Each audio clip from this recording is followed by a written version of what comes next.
क्यों जाते हो इधर उधर दुआ कराने, फला से दुआ कराऊं, फला से। तुम्हारी माँ है तुम्हारे पास, बैठ जाओ उसके कदमों में। वालिद है आपके पास, कराओ ना दुआ उससे।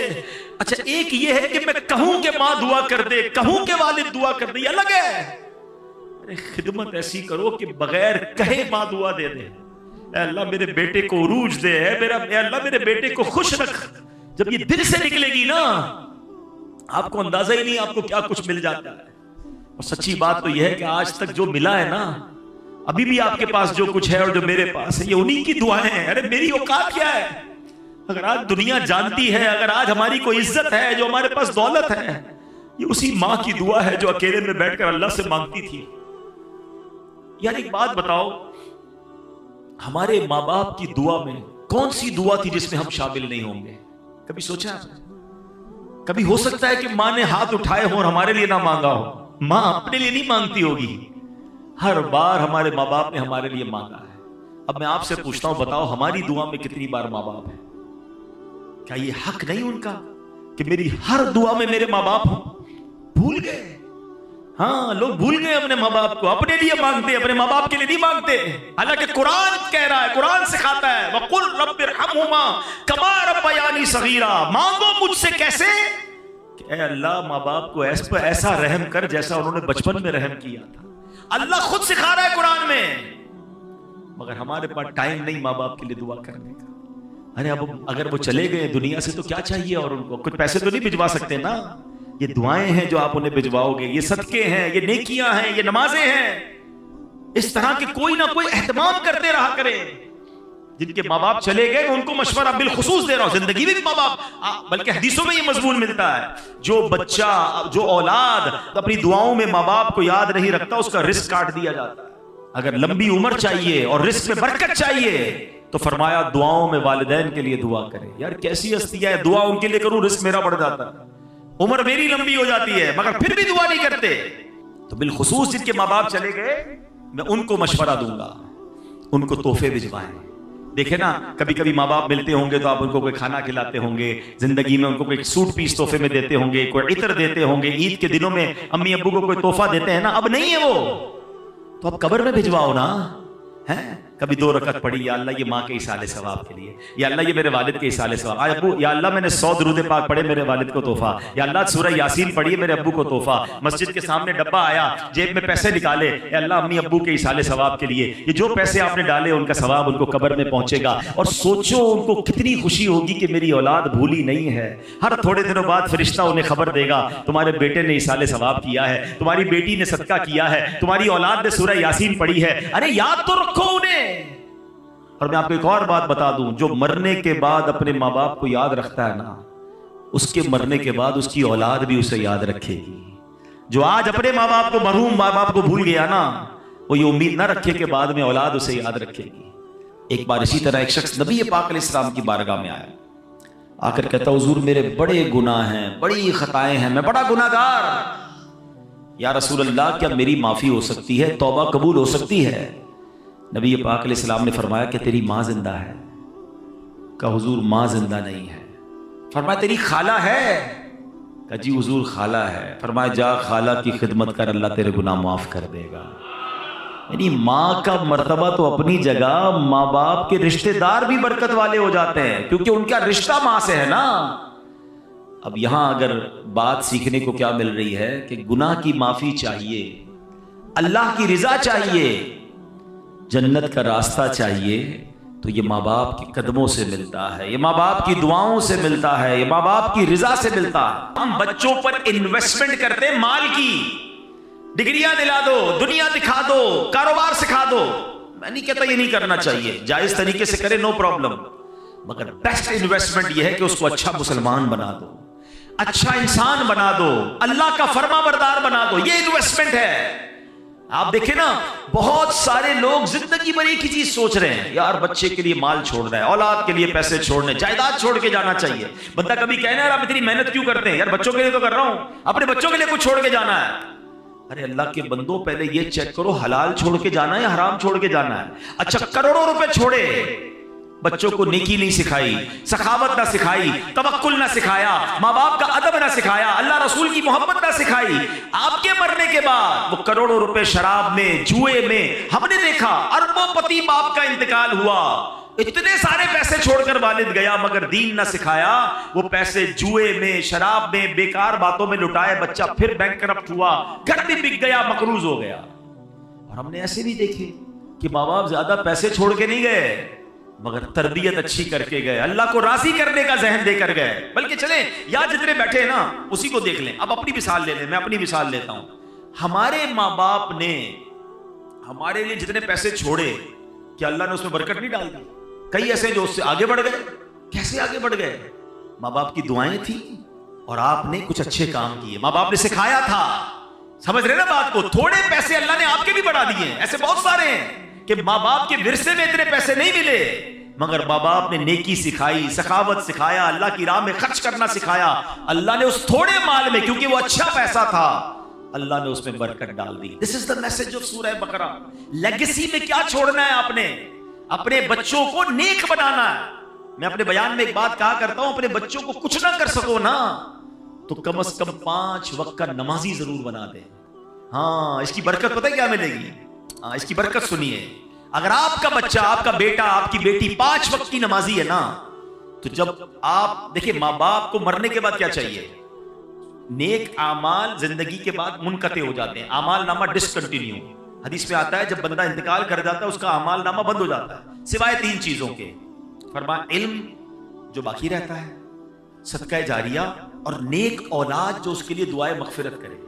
अब मेरी औलाद मेरे लिए दुआ करेगी कि नहीं मुझे पता नहीं, अब इतनी बिजी हो गई है न्यू जनरेशन, लेकिन अगर मैं नमाज ही बना गया उसको, हर नमाज में अत्तहियात में जब वो बैठेगा, मेरा बेटा है या मेरी बेटी है, स्टेटस देखें, वुजू में होगा, किबला रू होगा, नमाज में होगा और अल्लाह से कहेगा रब्बना इग़फिर ली वली वालिदैया वलिल मुमिनीन यौम यक़ूमुल हिसाब। फजर पढ़ेगा तो मुझे तोहफा मिलेगा, ज़ोहर पढ़ेगा तो मुझे तोहफा मिलेगा, बल्कि हर वो रकात जिसपे कायदा आखिरा करेगा, मेरी औलाद मुझे दुआ दे रही है। और औलाद की दुआ कभी कभी कैसे मकबूल होती है?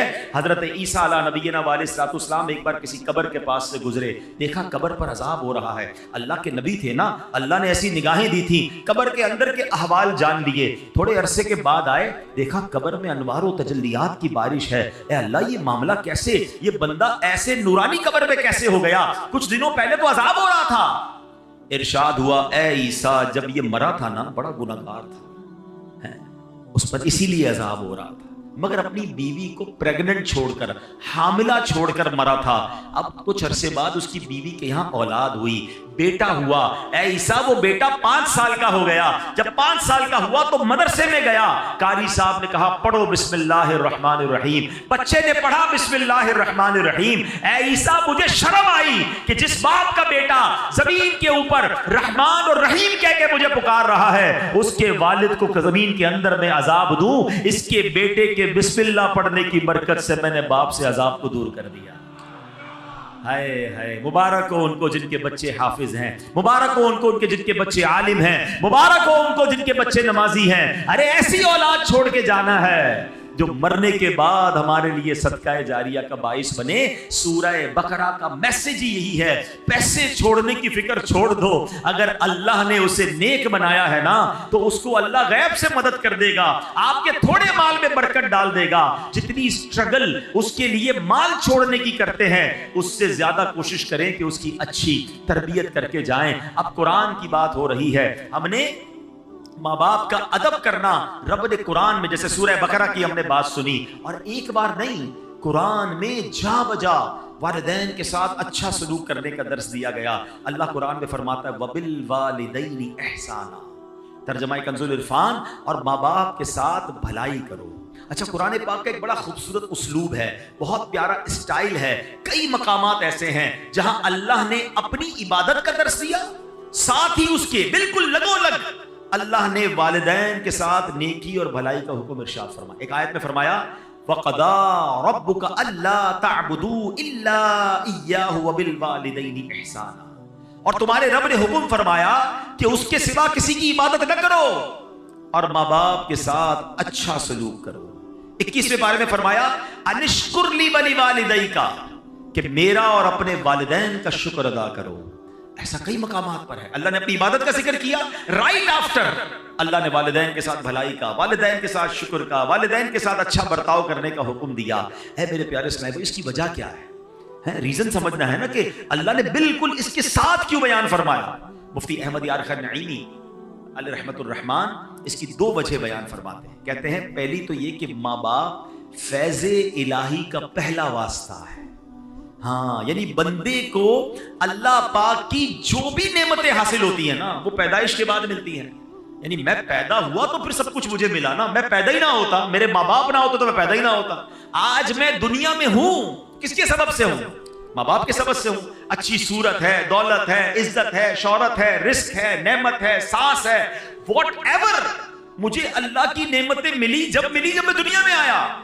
तो माँ बाप वास्ता है कि उसके जरिए मैं दुनिया में आया। तो सुभान अल्लाह, ये सारी नेमतें मिलने का एक वास्ता तो वालिदैन इस तरह हो गए। दूसरी बात मुफ्ती साहब फरमाते हैं कि माँ बाप के जो हम पर एहसानात होते हैं ना, जो इनामात हैं, उन इनामात और एहसानात में एक बड़ी खूबसूरत मुशाबहत अल्लाह पाक के एहसानात के साथ है। अब वो क्या है? अल्लाह पाक अपने बंदों को पालता है, नेमतें अता फरमाता है, बारिश बरसती है, फूल खिलते हैं, सब्जे उगते हैं, दाने लगते हैं, अनाज बनता है। ये सारा निज़ाम जिंदगी अल्लाह पाक ने बनाया किसके लिए? अपने बंदों के लिए। क्या माद अल्लाह इसमें अल्लाह की कोई लालच है? अल्लाह को हमसे कुछ चाहिए? बेलालच अताएं है ना उसकी। अल्लाह ने कुरान में फरमाया, मा उरीदु मिनहुम मिर रिज़्क़िन व मा उरीदु अन युतइमून इन्नल्लाह हुवर रज़्ज़ाक़ु ज़ुल क़ुव्वतिल मतीन। तर्जुमा कंज़ुल इरफान, मैं उनसे कुछ रिस्क नहीं मांगता और ना ये चाहता हूं कि वो मुझे खाना खिलाएं। बेशक अल्लाह ही बड़ा रिस्क देने वाला, कुव्वत वाला, कुदरत वाला है। अल्लाह बांटता है, अल्लाह अता करता है, अल्लाह को हमसे कोई तलब नहीं। ये अल्लाह की शान है।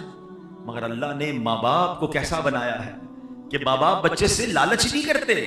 माँ बाप को कोई लालच नहीं होती कि इसको खिलाएं पिलाएं, अपने पेट काट के उसको बड़ा करें, उसको सर्दी गर्मी से बचाएं, उसको जनाब दवाइयां दिलाएं। हैं, बाज़-औक़ात बच्चे बड़े होकर कोई माँ बाप की खिदमत नहीं करते। लोग, हो सकता है किसी के ज़हन में ख्याल आए कि जनाब आजकल तो माँ बाप बच्चे को इसलिए पालते बड़ा होकर कमा के देगा। अरे मुझे बताओ, अगर ये बात है तो फिर माजूर बच्चों को माँ बाप क्यों पालते हैं? हैं, माँ बाप का प्यार बेलालच है। दुनिया में जो बेलॉस प्यार है, अनकंडीशनल लव अगर कोई करता है तो वो माँ बाप करते हैं। एक मैंने बड़ी प्यारी बात पढ़ी, दुनिया में एक ही बंदा है, हमारी और आपकी जिंदगी में एक ही बंदा ऐसा होता है जो ये चाहता है कि ये मुझसे भी आगे बढ़ जाए। और पता है कौन होता है? वो हमारा वालिद होता है। वालिद हमेशा ये चाहता है कि मैं जहां तक पहुंचा हूं ना, मेरा बेटा उससे आगे पहुंच जाए। दुनिया में और कौन चाहता है भैया आगे बढ़ जाए? है? इतना अनकंडीशनल प्यार माँ बाप करते हैं, अपनी तकलीफें अपनी। अच्छा, फिर माँ बाप को अल्लाह ने कैसा प्यारा रिश्ता हमें कैसा दिया, अगर हम समझे ना। हम जब पैदा हुए ना, आपके घर में भी बच्चे पैदा हुए होंगे। अच्छा, मेरी बातें उनको जल्दी समझ आएंगी जो आप खुद माँ बाप बन गए। हमें भी ये उस वक्त समझ नहीं आती थी, जब खुद माँ बाप बने तो ज्यादा समझ आई। बच्चा पैदा होते ही सबसे ज्यादा फ्रेजाइल होता है बच्चा, बिल्कुल जिसको कहें छुई मुई होता है ना। कितनी बीमारियां उस पर हमलावर हो रही हैं। अब उस बच्चे को 2 खादिम चाहिए 24/7, छुट्टी नहीं है उन खादिमीन की। जो उसकी बॉडी है ना, उसकी रिक्वायरमेंट क्या है कि उसको 2 ऐसे खादिम चाहिए। एक खादिम वो चाहिए जो उसके साथ हर वक्त चिपका रहे, उसकी गंदगी साफ करे, उसको कपड़े पहनाए, उसकी मालिश करे, उसको तेल लगाए, उसको खाना खिलाए, दूध पिलाए, व्हाटएवर उसकी नीड है, सोना जागना उसी के साथ। तभी वो बच्चा आहिस्ता आहिस्ता ग्रो करेगा। और दूसरा खादिम उसको वो चाहिए कि जो अपना माल खर्च करे, हैं, अपने पेट, क्योंकि तमाम चीजों के लिए पैसे चाहिएंगे। अल्लाह ने देखे माँ बाप के दिल में कैसी मोहब्बत डाली है कि माँ बच्चे के पैदा होते उसकी खादिमा बन जाती है। दुनिया में पैसों से ऐसी खादिमा नहीं मिल सकती जैसी अल्लाह ने माँ जैसी, उसके दिल में इतनी मोहब्बत डाल देता है रब कि वो अब बच्चा रोए तो ये जागती है, वो तड़पे तो ये तड़पती है। अरे उसके रोने में उसे पता चल जाता है कि पेट में दर्द हो रहा है या कान में दर्द हो रहा है। और वालिद कैसा बेलौस खर्च करता है कि आधी रात को हॉस्पिटल ले जाना है, आधी रात को माँ कहती बच्चे के लिए दूध लेकर आओ, फला दवाई लेकर आओ, वो सारे काम छोड़ेगा, अपने दूध पीते बच्चे के लिए ये सब चीजें करता है। सोचे ये दिल में डाला किसने? ये अल्लाह ने मेरी और आपकी परवरिश का इंतजाम किया है। ये माँ बाप के एहसान हैं हम पर, जो उन्होंने हमारे साथ बचपन से अब तक किए। और जब ही रब फरमाता है शुक्र अदा करो मेरा और शुक्र अदा करो अपने वालिदैन का। ऐ मेरे प्यारे इस्लामी भाइयों, नबी पाक अलैहिस्सलाम की बारगाह में अर्ज की गई, या रसूल अल्लाह, सबसे फजीलत वाला अमल कौन सा है? ये बहुत सारे इस्लाम में बैठे हैं और माशाल्लाह नेक नमाजी हैं, नेकी करने का जज्बा भी होता है। हम भी चाहते हैं कि फजीलत वाला अमल बता दें। एक साहबी रसूल ने सवाल किया, या रसूल अल्लाह, सबसे ज्यादा फजीलत वाला अमल कौन सा है? फरमाया अस्सलातु अला वक्तिहा, यानी नमाज को उसके वक्त पर अदा करना। फिर पूछा, या रसूलल्लाह, उसके बाद दूसरा सेकंड पसंदीदा अमल? फरमाया सुम्मा बिर्रुल वालिदैन, उसके बाद वालिदैन के साथ भलाई करना सबसे पसंदीदा है।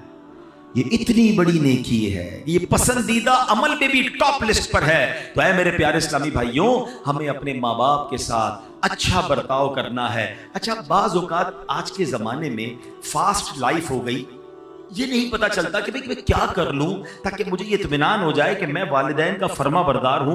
मेरे पर वालिदैन के हुकूक क्या हैं, मुझे कोई लिस्ट बता दें, मुझे कोई चेक लिस्ट दे दें ताकि मैं चेक कर लूं कि मैं ये काम कर रहा हूं कि नहीं। अपने तौर पर मैं समझ रहा हूं मैं बड़ी खिदमत कर रहा हूं, मैं माँ बाप मेरे मुझसे सेटिस्फाई हैं, कहीं ऐसा ना हो कि मैं गुनाहगार हूं। तो आज मैं कुछ वालिदैन के हुकूक बयान करता हूं जो उलमाए किराम ने बयान किए। अब जरा गौर कीजिए, वालिदैन के साथ नेक सलूक करना कैसे है। सबसे पहले तो ये बात जहन में बिठा लें कि वालिदैन के हुकूक की गिनती भी नहीं हो सकती, इतने हुकूक हैं। आला हजरत इमाम अहले सुन्नत की खिदमत में सवाल हुआ कि माँ बाप के हुकूक कितने हैं। सैयदी आला हजरत इमाम अहले सुन्नत ने कमाल का जवाब दिया। फरमाया वालिदैन के इतने हुकूक हैं कि पूरे करना नामुमकिन है। यहां तक कि अगर वालिदैन वफात पा जाएं और बेटा उन्हें दोबारा जिंदा करने की ताकत रखता हो तो दोबारा जिंदा करे, ये भी उनके हुकूक में शामिल है। तो ये तो कर ही नहीं सकते हम तो उनसे पैदा हुए हैं ना, हम उनकी वफात के बाद उनको पैदा नहीं कर सकते, जिंदा नहीं कर सकते। हुकूक का आलम यह है।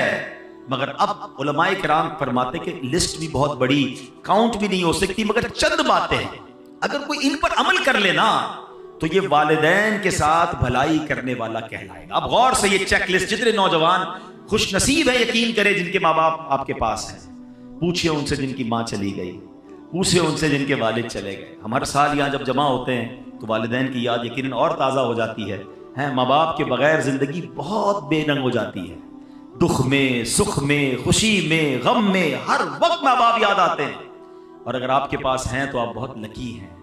आओ मेरे बच्चों, आओ मेरे नौजवानों, सुन लो कि शरीयत क्या सिखा रही है कि माँ बाप के हुकूक क्या है। पहला हक, शरीयत के दायरे में रहते हुए वालिदैन की हर बात मानना, ये पहला हक है। यानी वालिदैन की हर बात माननी है, जो वो कह दे फौरन लब्बैक कहते हुए उनके हुक्म पर अमल कर गुजरना है। ऐसे बहुत सारे काम हैं कि जो आम हालात में जायज की हद तक हैं, वालिदैन का हुक्म हो जाए तो अब ये वाजिब हो जाएंगे।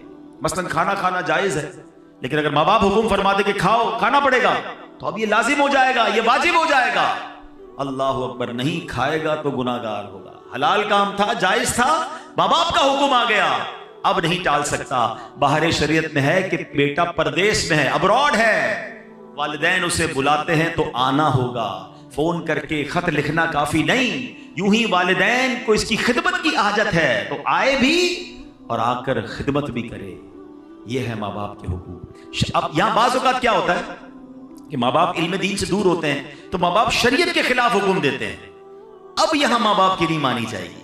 हर जायज काम में तो बात मानी जाएगी। मादल्ला माँ बाप कहते हैं नमाज ना पढ़ो, दाढ़ी मुड़वा दो, तो अब माँ बाप की नहीं मानी जाएगी। अल्लाह की इताअत में मखलूक की जो है बात नहीं मानी जाएगी कि मखलूक को राजी करने के चक्कर में रब को नाराज कर दें। अल्लाह कुरान में फरमाते हैं फला तुतिअहुमा, तो उनका कहना न मान। यानी माँ बाप जब अल्लाह रसूल की नाफरमानी का हुक्म दे उनकी पैरवी न कर।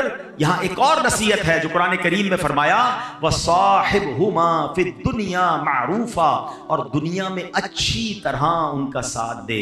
यानी पता चला माँ बाप ने शरीयत के खिलाफ हुक्म दिया, अब उनसे लड़ना नहीं है, चीखना चिल्लाना नहीं है, उनके साथ बातचीत खत्म नहीं करना, रूठ कर भाग नहीं जाना, खाने पीने की हड़ताल करके उनका दिल नहीं दुखाना है, बल्कि इस सूरत में इनसे भलाई के साथ पेश आना है। यानी अम्मी कहती है बेटा दाढ़ी मुंडवा दो, अब माँ से लड़े बगैर हाथ जोड़कर कहना है ए अम्मी मैं अल्लाह रसूल की नाफरमानी नहीं कर सकता, बराए करम मुझे ये हुक्म ना दें, बाकी कोई हुक्म हो तो फरमाएं। प्यार से मोहब्बत से उस वक्त भी पेश आना है। ए मेरे प्यारे इस्लामी भाइयों, अब दूसरा हक, दूसरा हक यह है कि माँ बाप के हुक्म को नफल इबादत से ज्यादा अहमियत देना। ये बड़ी अहम बात है। कुछ लोग हम नफली कामों में लगे रहते हैं और माँ बाप नाराज हैं, माँ बाप दुखी हैं। याद रखो ये अमल ठीक नहीं है। मसलन दिल कर रहा है कि नफली रोजा रखना है, माँ बाप मना कर दें तो अब नफली रोजा नहीं रखेंगे। दिल चाह रहा है कि नवाफिल पढ़ूं और अम्मी ने कहा कि नहीं बेटा बाजार जाना है, मेरे साथ चलो, सौदा लेकर आओ, तो अब नफल बाद में पढ़ेंगे, पहले इनका हुक्म मानना है। आप शरीयत देखिए किस कदर दर्स। अल्लाह की इबादत है ना नफली रोजा, इबादत नहीं, नफली इबादत नहीं करनी, माँ बाप की बात माननी है। ये माँ बाप का दूसरा हक है। एक बड़ा अजीबो गरीब वाक़या हदीसों में मौजूद है। एक बड़े राहिब थे, बड़े इबादत गुजार थे, उनका नाम हजरत जुरेज था। इबादत गुजार थे, बड़ा इबादत खाना बनाया हुआ था और बड़ी इबादत करते थे। एक बार उनकी वालिदा ने उन्हें बुलाया, वो नमाज पढ़ रहे थे हैं। उनको ये बात जहन से निकल गई कि माँ बुलाए तो नफली नमाज है, उसकी तफसील है तो उसको तोड़ के हाजिर देना होगा। जवाब नहीं दिया, दोबारा बुलाया, नमाज जारी रखी, नमाज नहीं तोड़ी। मां ने जब तीसरी बार बुलाया, तीसरी बार भी नहीं गए, तो मां तड़प कर कहती है बेटा तुझे उस वक्त तक मौत ना आए जब तू किसी बदकार औरत का मुंह ना देख ले। अब ये दिल से बदुआ निकल गई। अब क्या हुआ, कुछ अरसे बाद उस इलाके में एक औरत ने एक चरवाहे के साथ बदकारी की, बच्चा पैदा हुआ। लोगों ने पकड़ा तो कहती ये बच्चा तो जुरैज का है। सारे लोग जुरैज के पास पहुंचे, उनकी इबादत गाह को तोड़ दिया, बड़ी जिल्लत हुई, काफी लोग जमा हो गए कि तुमने ऐसा किया। अब अल्लाह वाले तो थे, इबादत गुजार तो था वो बंदा। उसने कहा इस बच्चे से पूछो, ए बच्चे तू बता तेरा बाप कौन है। अल्लाह ने उस बच्चे को कुव्वते गोयाई दी। उस बच्चे ने कहा कि मेरा वालिद जुरैज नहीं बल्कि चरवाहा है। उनकी जान तो छूट गई, मगर ये सारा तमाशा हुआ, उसके पीछे उलमा कहते हैं वजह वही है कि माँ का दिल दुखाया था, माँ ने बद्दुआ दी थी ना। अच्छा, यहां माँ बाप के लिए भी एक दर्स ले लीजिए। अगर माँ बाप मुझे सुन रहे हैं, कभी कभी गुस्से में आकर बच्चों को बद्दुआ ना दिया करें। हाँ, माँ की दुआ भी लगती है, उसकी बद्दुआ भी लगती है। गुस्से में आकर कह तो देते हैं, बाद में परेशान आप नहीं होना है। आपके बच्चे के साथ कुछ बुरा हो गया तो आप चाहते तो नहीं थे, गुस्से में कहा है तुझे कीड़े पड़े, तू बर्बाद हो जाए, है तेरी टांग टूट जाए, तेरी जबान खिंच जाए। नहीं, क्या पता कबूलियत का वक्त हो, आप ही का बच्चा है, तो जबान पे लगाम होनी चाहिए। बाज़-औक़ात ऑल फॉल बकते रहते हैं, अरे आप ही की औलादे, बाद में आप ही ने रोना है कुछ हो गया तो। बद्दुआ ना दे। और बच्चों के लिए दर्स क्या है कि माँ बाप का कभी दिल ना दुखाएं, इनसे सिर्फ दुआएं लें। खुदा की कसम, उस बंदे को कामयाबी से कोई नहीं रोक सकता जिसके साथ माँ बाप की दुआएं हैं। वो तरक्की करेगा, और जिससे माँ बाप नाराज है ना, उसको बर्बाद होने से भी कोई नहीं रोक सकता। ये हमेशा याद रखें, अपने माँ बाप की दुआएं लेनी है। हाँ, अब ये नफल नमाज तोड़ने का जो मसला है, ये बड़ी लंबी चौड़ी तफसील है, ये आप दारुल इफ्ता से मजीद मालूमात कर लीजिएगा। अब मसला क्या है कि वालिदैन अगर किसी मुसीबत में है, मादअल्लाह सीढ़ी से गिर गए हैं, इमरजेंसी की कैफियत है, तो अब तो चाहे फर्ज नमाज पढ़ रहा हो, वहां से पता चला कि माँ गिर गई है, हॉस्पिटल ले जाना है या कोई इमरजेंसी है, तो फर्ज नमाज भी तोड़कर माँ की खिदमत करनी होगी। हाँ, ऐसी इमरजेंसी नहीं है तो अब माँ की पुकार पर फर्ज नमाज नहीं तोड़ सकते। हाँ, नफल नमाज पढ़ रहे हैं और अम्मी अब्बू को मालूम भी नहीं कि न बेटा नफल पढ़ रहा है, ऐसी हालत में वो आवाज दें तो नफल नमाज तोड़कर उनकी खिदमत में हाजिर हो जाना है। और इसकी मजीद एक तफसील भी है, लेकिन बताना ये चाह रहा हूं कि सोचें माँ बाप का लेवल क्या है, हम पर जिम्मेदारी कितनी बड़ी है कि हम उनकी इताअत करें। ऐ मेरे प्यारे साहब, तीसरा माँ बाप का हक क्या है कि उन पर खर्च करें, उनके खाने पीने का बेहतरीन इंतजाम करें, जूते कपड़े वगैरह खरीद कर दें, हस्बे इस्तिताअत फल वगैरह पेश करना, बीमार हो तो अच्छे डॉक्टर से चेकअप करवाना, दवाइयाँ वगैरह मुहैया करना, गर्ज जितना हो सके अपना माल माँ बाप पर खर्च करना उनके हुकूक में शामिल है। रिवायात में है एक शख्स अपने वालिद को खर्च पेश नहीं करता था, नबी पाक अलैहिस्सलाम की बारगाह में आया, फरियाद की, इल्तिजा की। सरकार दो आलम अलैहिस्सलाम ने जब उसकी बातें सुनी, आका अलैहिस्सलाम की आंखों में आंसू थे, जलाल मुबारक में आ गए और शख्स से फरमाया, अंता व मालुका ली अबीका, तुम खुद और तुम्हारा सारा माल तुम्हारे वालिद ही का है। यानी बेटा बेटा तो बेटा, बेटे का सब कुछ वालिद का है। और बदकिस्मती क्या है कि आज बेटा बाप से कहता है ये मेरा है, ये मैंने कमाया है, अब्बू आपका थोड़ी है, आप तो इतना दिया था, आपका अपना कारोबार, मेरा अपना, मैंने मेहनत की। हाय हाय, ये बेटा सोचता क्यों नहीं कि अगर बचपन में बाप कह देता ना बेटा ये मेरा है ये तेरा नहीं, तो मैं तो बेलिबास ही रह जाता, मुझे तो कपड़े भी मेरे वालिद ने पहनाए थे, उसी के पैसे से पहने थे ना। एक और बात याद रखना, हम माँ का बड़ा रिगार्ड करते हैं, वाकई माँ माँ ही होती है, माँ का नेमुल बदल नहीं। मगर एक बात हमेशा याद रखें कि मां ने जो भी भलाई मेरे और आपके साथ की है, उसके पीछे खड़ा मेरा वालिद ही था, आपका वालिद था। उस वालिद ने ही तो पैसे दिए जो मां ने सब चीजें दिलाई। हमें लगता है अम्मी जान दिला रही, यकीनन मां ने दिलवाए, मगर वालिद की उस कुर्बानी को भूलना नहीं है। वालिद ने कभी एहसास नहीं होने दिया कि बेटा ये मेरा है। सोचे ना बचपन के अपने वाकयात, कभी हम रोए होंगे अच्छे कपड़ों के लिए, कभी जिद की होगी नए जूतों के लिए, कभी कहा होगा अब्बू ये वाली होटल में खाना है, कभी कहा होगा ये वाला खिलौना चाहिए, अब्बू दोस्त घूमने जा रहे हैं मैंने भी जाना है। वालिद ने हमारी कितनी फरमाइशें पूरी की। कभी सोचा कि उस वक्त वालिद को क्या जरूरत थी? हो सकता है वालिद ने अपने लिए कुछ खरीदना हो सकता है वालिद का कुछ और प्लान हो। वालिद ने वो सारे प्लान कैंसिल किए होंगे, हमें कपड़े दिलाए, हमें जूते दिलाए, अच्छे स्कूल में पढ़ाया। अरे जिसने उंगली पकड़कर चलना सिखाया, आज उस बूढ़े वालिद को बच्चा कहता है ये मेरा है, आपका नहीं है। अरे उसका दुख तो सोचो क्या होता होगा। क्या उसको बचपन की वो बातें याद नहीं आती होगी कि जब ये बोल नहीं सकता था, जब ये खा नहीं सकता था, मैं इसका इंतजाम करता रहा और आज ये मुझे कह रहा है। ना करना, कभी भी ये मत कहना, खुदा की कसम जो कुछ मेरा है वो सब मेरे माँ बाप का है। इज्जत है, शोहरत है, दौलत है, व्हाटएवर आई हैव। और मैं सच बताऊं, किसी दिन कह दोगे ना बूढ़े बाप को ये मेरा जो कुछ है आपका, वो आपसे ले नहीं लेगा। बाप क्या करेगा लेकर, मां क्या करेगी लेकर, लेकिन जितने दिन वो आपके पास हैं उनको ऑनर तो दें, उनको इज्जत तो दें, उनको ये एहसास तो दिलाएं। कभी तो कहो कि अब्बू आज मैं जो कुछ हूं वो आपकी वजह से हूं। ऐ मेरी मां, आज जो कुछ मेरे पास है वो सब तुम्हारी दुआओं की वजह। कभी कहे तो सही उन्हें। मां को गिन गिन के पैसे देते हैं, और क्यों मांगती है मां, बार बार क्यों मांग रही है, क्या हो गया, खर्चा क्यों कर रही है? मां से हिसाब लोगे यार। आपको सही बताओ, खुदा की कसम उस औलाद के भाग जागते हैं जिसको माँ बाप पर खर्च करने का मौका मिलता है। अरे तुम्हारे पैसों के नसीब जाग गए हैं कि तुम अपने माँ बाप पर खर्च कर रहे हो। कई माँ बाप तो ऐसे जिन्होंने मौका ही नहीं दिया यार, हमें खर्च करने का मौका ही नहीं दिया। खुद ही खर्च करते रहे, खुद ही खिलाते रहे, खुद ही खिदमत करते रहे।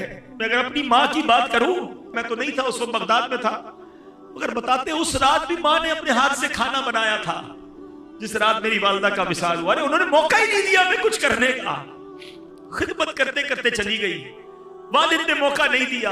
अरे अगर आज मौका मिला है ना आपको खर्च करने का, कि आपके पैसे से दवाई आ रही है, आपके पैसे से हॉस्पिटल का बिल हो रहा है, आप अम्मी अब्बू को मदीने ले जा रहे हैं, आप अम्मी अब्बू को खाना खिला रहे हैं, लकी हो यार। बताओ इससे अच्छा खर्च कौन सा है मेरे पैसे का कि मेरे माँ बाप पर खर्च हो जाए। हिसाब तो करो कितना बड़ा कर्जा है अब पर। बचपन से लेकर अगर कोई 30 साल 25 साल 40 साल का बैठा, हिसाब तो करो कितने हजारों, कितने लाखों, कितने करोड़ों इन्वेस्टमेंट की उन्होंने हम पर। और आज थोड़े पैसे के लिए मेरा मुंह बन जाता है। नहीं मेरे प्यारे इस्लामी भाई, उनको ऑनर दें, उनको इज्जत दें, उनको घर का बड़ा फील करवाएं। वो कहते ना, जिन माँ बाप ने सारी जिंदगी तुम्हें शहजादों की तरह रखा, आज उन माँ बाप को आखिरी उम्र में बादशाह का दर्जा तो दे दो, है कि आप हमारे सबके बड़े हैं। नहीं, बेटे के आगे बाप गुलाम बना हुआ। किताबों में ये अल्फाज मौजूद हैं कि बेटा बाप के आगे हक है वालिद का कि बेटा अब्बू के सामने ऐसे रहे जैसे खादिम रहता है। गुलाम कैसे रहता है? रेडी, एवर रेडी, हुक्म मिले काम कर दो, हुक्म मिले ऑर्डर। मगर आज हाल ये है कि बाप गुलाम बना हुआ है। बेटा मेरा काम कर दे, अब्बू टाइम नहीं है, बेटा मेरे लिए दवाई लिया, बेटा अब्बू मेरे पास वक्त नहीं है, बेटा मेरे पास बैठ, अब्बू आप पुरानी बातें करते हो, मैं दोस्तों में बैठूंगा। अल्लाह अकबर, बाप घूम रहा है बेटे के आगे। हदीस सबको याद है, कई बार सुनी है। क्या हदीस है? कि कोई बच्चा अपने माँ बाप को मोहब्बत की निगाह से देखे, उसे हज्ज मकबूल का सवाब मिलता है। देखिए ना, सुनिए ना हदीस। और आका अलैहिस्सलाम से पूछा गया, व इन नज़रा कुल्ला यौमिन मिअता मर्रतिन, हुजूर कोई 100 बार देखे। अल्लाह के नबी ने फरमाया कोई 100 बार देखे, अल्लाह 100 हज का सवाब अता फरमाता। सुनो अभी यहां इससे आगे की बात सुनो। इस हदीस को यहीं तक सुना है हमने। मोहब्बत से देखने पर हज का सवाब है। बताओ ना, खर्च करने का सवाब कितना होगा, पैर दबाने का सवाब कितना होगा, हैं, दवाई दिलाने का सवाब कितना होगा, हाथ पकड़ के चलाने का सवाब कितना। अरे कसम से, अगर तुम्हें ये मौका मिला है ना कि वालिद का हाथ पकड़ के चलाना पड़ रहा है, तो अल्लाह का शुक्र अदा करो कि अल्लाह ये वही वालिद है जिसने मुझे उंगली पकड़कर चलाना सिखाया था। तेरी मेहरबानी आज मुझे कुछ करने का मौका, व्हील चेयर अगर आपको चलाने का मौका मिल गया, लॉटरी लग गई आपकी, एंजॉय करो उसे। इसको बोझ समझते हैं। भाई कहता है बहन को तू ले जा अम्मी को, बहन कहती मैं नहीं रखती तुम ले जाओ। अरे भाई बैठ, दूर कर रहे हैं। 2 माँ बाप ने 10 बच्चे पाल लिए, 10 बच्चों से 2 माँ बाप नहीं संभले जा रहे, जिम्मेदारी उठाने के लिए कोई तैयार नहीं है। मैं ओल्ड हाउस गया था कराची के एक इलाके में।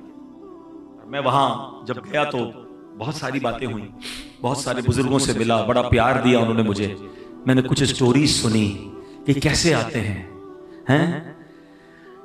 तो कुछ कहते हैं कि बेचारे जेन्युइन केस भी होते हैं, बीवी का इंतकाल हो गया, अकेला दुनिया में है, बच्चे ही कोई नहीं, तो वो आ जाते हैं ओल्ड हाउस में। कुछ ऐसे जिन्होंने शादी नहीं की वो आ जाते हैं, और कुछ ऐसे हैं कि जिनके बच्चे रखना नहीं चाहते हैं। बच्चे कहते हैं हम नहीं संभाल सकते अपने वालिद को, आप ले लीजिए, वो ओल्ड हाउस में आते हैं। मगर एक बात मुझे कल सीखने को मिली जो इधर लग गई। मैंने ओल्ड हाउस के जो मोहतबिम थे ना, जो उनके हेड थे, मैंने उनसे पूछा यार ये बताओ कुछ लोग मिलने भी आते हैं? कहता हबीब भाई मैंने अक्सर देखा है बेटियां मिलने आती हैं, बेटे नहीं आते। मैंने कहा क्यों? कहते बेटियां बेचारी शादियां हो गई हैं, ससुराल में अपने वालिद को रख तो नहीं सकती हैं, मगर बाप की याद उनको आती है। तो मुझे कल एहसास हुआ कि यार वाकई बेटी जो है ना वो बाप के साथ आखिर तक चलती है, वो बाप से अब बहुत मोहब्बत करती है। और लोग बेटी को बुरा भला कहते हैं, बेटी पैदा हो जाए तो अपनी बीवी से लड़ते हैं, ये बेटी पैदा हो गई, मुंह बन जाता है। अरे अल्लाह के बंदों, सरकार दो आलम अलैहिस्सलाम की वो हदीस तो याद करो कि नबी ये पाक फरमाते बेटियों को बुरा मत कहो, बेशक मैं भी बेटियों वाला हूं। मुबारक होने जिनके पास बेटियां हैं। बेटियां तो बाप के दिल के करीब होती हैं। ओल्ड हाउस वाले कहते हैं बच्चियां आती हैं हफ्ते में एक बार, अपने बच्चे भी लेकर आती हैं और कहती ये तुम्हारे नाना हैं, ये हमारे अब्बू हैं, आओ इनसे मिलते हैं। मजबूर हैं, अपने घर ले जा नहीं सकती, मगर बेटों के पास टाइम नहीं है। वो कैसी औलाद है जरा सोचे ना, जो बुढ़ापे में माँ बाप को दुख दे रही है। यकीन करे इससे बड़ी बर्बादी कोई नहीं है। अरे माँ बाप की खिदमत कर लो, जन्नत, और जन्नत भी कहां मिलेगी? कितनी बार वाकया सुना है कि हजरत मूसा अला नबीना वालेकुम ने अल्लाह से पूछा मौला मुझे जन्नत में अपना पड़ोसी दिखा। हजरत मूसा कौन है? कलीमुल्लाह, जिनका सबसे ज्यादा कुरान में जिक्र है। वो अल्लाह के नबी कह रहे मौला मुझे अपना पड़ोसी देखना है, जन्नत में कौन है? क्या बताया गया कि बहुत बड़े आलिम, बहुत बड़े मुफ्ती, बहुत बड़े राहिब तुम्हारे पड़ोसी हैं? कहा मूसा फला मोहल्ले में जा, उधर एक कसाई है, कस्साब है, वो तेरा पड़ोसी है। ढूंढते ढूंढते पहुंचते हैं, तवील वाकया है। और जब पता चलता है वो बच्चा अपने माँ बाप की बड़ी खिदमत करता है, अपने हाथों से खाना खिलाता है। कहा बेटा तेरे माँ बाप को दुआ भी देते थे? कहे कि मेरी माँ दुआ करती थी अल्लाह मेरे बेटे को जन्नत में मूसा का पड़ोसी बना देना। हजरत मूसा कहते हैं बेटा तेरी माँ की दुआ कबूल हो गई, तू ही मेरा जन्नत में पड़ोसी है। अरे ये हस्तियां हैं तुम्हारे पास,